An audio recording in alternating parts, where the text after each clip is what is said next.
On Tuesday, with the help of a secret information, 12 grams of brown sugar and 40 containers of drugs were found in a police raid in front of the ST Corporation office at Lake Chomni, Agartala.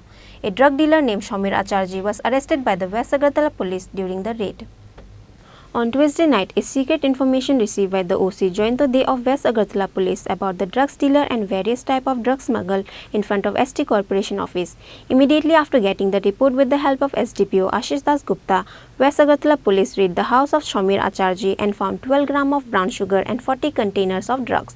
At the incident, the drugs dealer named Shamir Acharji was arrested by the West Agartala police. The rate of the drugs in market will be above 50,000, says SDPO Ashish Das Gupta. একটা গোপন সংবাদের ভিত্তিতে SI রঞ্জিত Das West Agartala PS এবং অন্যান্য স্টাফরা মিলে lake চমনি এরিয়াতে একটা রেড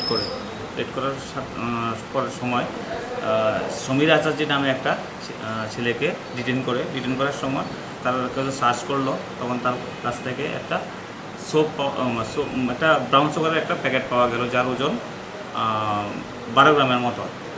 আর কিছু ভাইরালও পাওয়া গেল, তার কাছ থেকে একটা অ্যান্ড্রয়েড মোবাইলও পাওয়া গেল।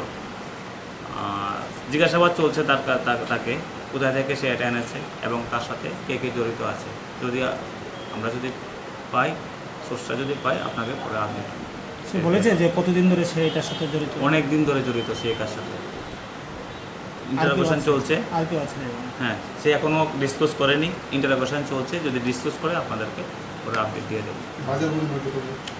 এটা 50,000 টাকার মতো হবে। কালকে আদালতে তোলা হবে এবং রিমান্ড চাওয়া হবে।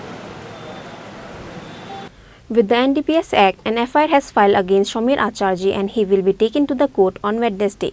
And with that, police are also searching for other miscreants who are involved in the smuggling.